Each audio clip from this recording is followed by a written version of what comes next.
Halo, assalamualaikum. Jumpa lagi di One House Channel, masih di tema pembuatan pupuk organik ya. Dan kali ini saya mau membuat pupuk untuk tanaman di fase generatif atau fase pembuahan, pembungaan dan juga pembuahan tentunya. Karena kali ini saya rasa pupuk yang akan saya buat ini spesial ya. Ini kita bisa dapatkan dari berbagai macam campuran bahan organik tentunya. Bahan utama adalah ini dia. Langsung saja ya, kita mulai dari bahan pertama karena bahan utama dari ini adalah airnya sebagai pemersatu bangsa. Saya menggunakan air dari cucian beras atau istilahnya air pesusan beras ya kalau di tempat saya. Ini saya menggunakan tidak sekaligus sih, untuk mendapatkan contoh saja ya. Kalau untuk wadah itu opsional masing-masing dari orang, mau membuat skala besar atau skala kecil. Dari jerigen seperti itu juga bisa, dari galon seperti ini juga bisa, atau dari wadah ya, disesuaikan dengan kondisi atau keadaan atau ya memang punyanya seperti apa wadahnya, disesuaikan saja, tidak harus sama seperti 1 galon ini. Namun untuk kali ini saya menggunakan contoh seperti ini ya, saya menggunakan galon. Untuk pertama saya akan menggunakan air dari cucian beras. Untuk mendapatkan 1 galon seperti ini, saya tidak langsung seketika mendapatkan air cucian beras penuh seperti ini ya, tapi saya mencicilnya dengan cara seperti ini. Kalau ketika sedang mencuci beras atau membersihkan beras, saya menggunakan 1 liter pertama seperti ini ya. Di air pertama sekitar setengah liter atau 1 literan pertama ini, saya tidak membuangnya tapi mengumpulkannya.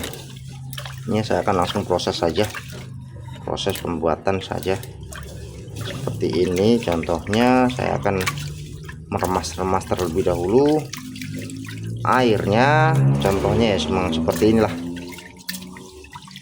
Kenapa kok saya menggunakan air cucian beras? Air cucian beras ini sangat baik sekali sebagai pupuk organik cair.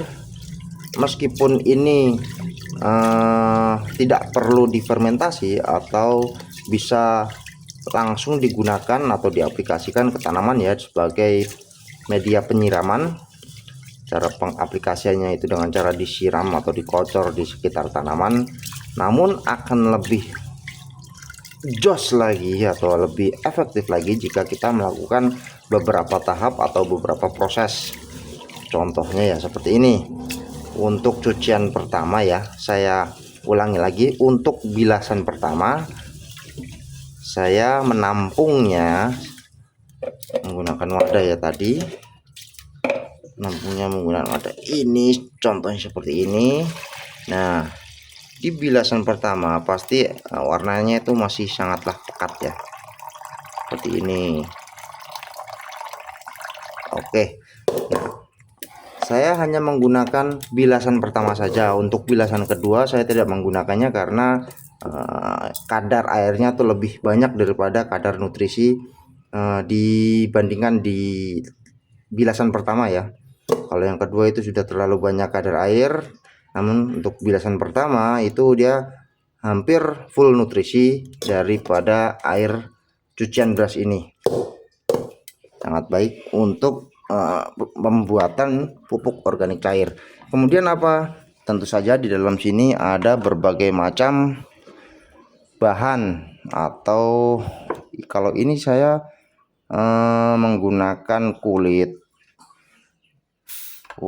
Dia ngosos ya, tandanya terjadi proses fermentasi di dalam sini. Saya menggunakan berbagai macam buah-buahan atau kulit buah-buahan.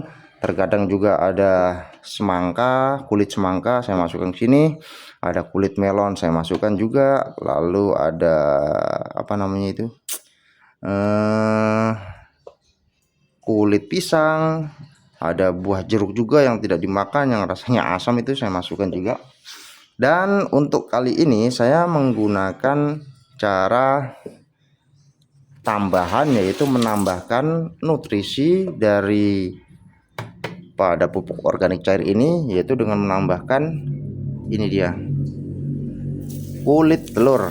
Nah, saya menambahkan cangkang kulit telur. Untuk episode sebelumnya saya pernah ya, di video sebelumnya saya menggunakan cara yang sangat simpel, yaitu dengan menggunakan kulit telur ini saya langsung campur dengan apa itu namanya, cairan dari perasan jeruk seperti ini.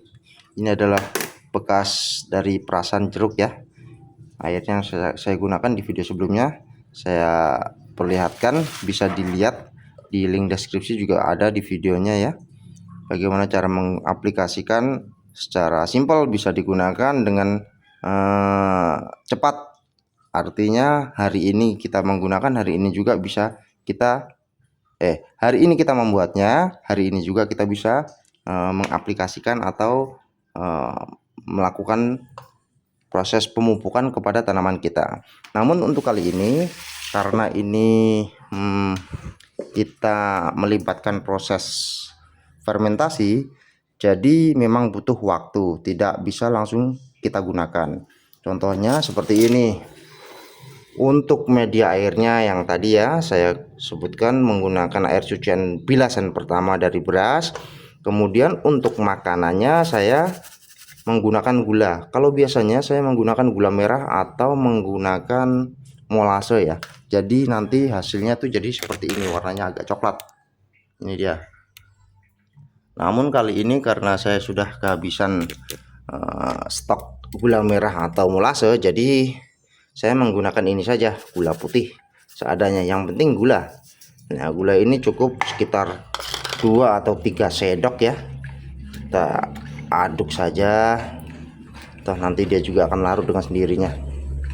Tidak perlu harus rata, harus benar-benar halus, karena nanti juga akan merata atau tercampur dengan sendirinya ketika proses fermentasi.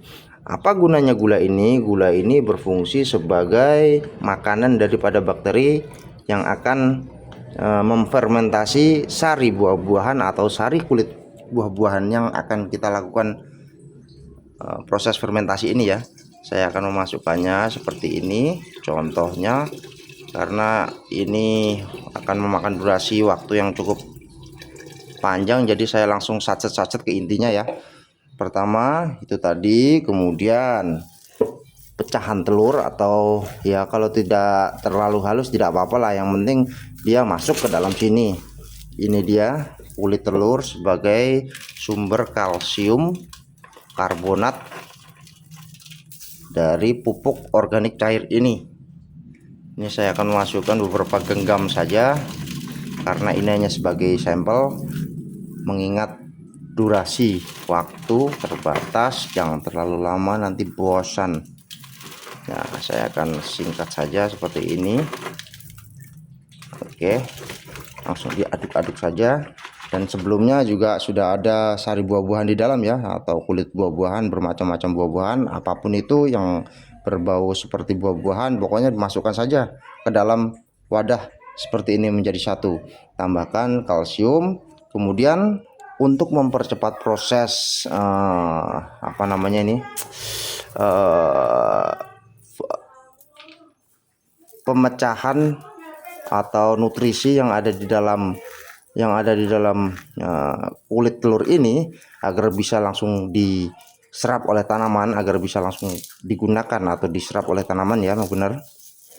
Itu kita membutuhkan zat asam yang kita bisa dapatkan dari jeruk, bisa dari belimbing wuluh, atau bisa juga dari cuka asam. Nah, seperti ini. Kalau ini saya menggunakan sisa perasan dari kulit jeruk yang saya gunakan di video sebelumnya ya, karena ini hanya sekedar sampel. Kalau bisa menggunakan perasan kulit jeruk, masukkan saja. Namun kalau kalian malas untuk memerasnya ya, cukup dipotong terus dimasukkan saja, yang penting lubangnya muat.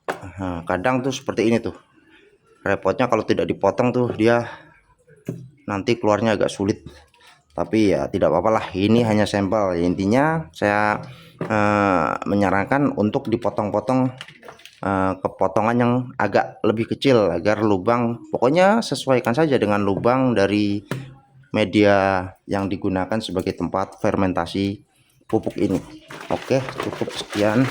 Seperti ini, diaduk-aduk, ditutup seperti ini, biarkan saja beberapa waktu, 1 minggu, 2 minggu, atau 1 bulan juga tidak mengapa ya, tidak masalah. Hanya saja jangan lupa untuk membuka tutupnya ini sesekali waktu, 2 hari atau 3 hari sekali dibuka tutupnya, karena ini melibatkan proses fermentasi. Tentu saja akan terjadi reaksi gas yang keluar dari campuran dari bahan-bahan yang kita gabungkan di dalam wadah ini. Kalau tidak nanti akan, ya takutnya gopos ya. Ini saja baru kita tutup sebentar ya, ini biasanya tuh langsung keluar suara gasnya. Tahu kan, ces saya. Itu pertanda bahwa terjadi proses fermentasi di dalam campuran bahan-bahan ini. Dan untuk pengaplikasiannya kita bisa menggunakan perbandingan air ya. Bahan ini air dari pupuk organik ini kita campur 1 berbanding 3. 1 gayung, contohnya 1 gayung atau 1 liter dari bahan-bahan ini kita campurkan dengan 3 liter air biasa, lalu kita siramkan di sekitar tanaman yang sedang berbuah atau sedang berbunga. Intinya ini pupuk untuk proses generatif ya, atau pembuahan.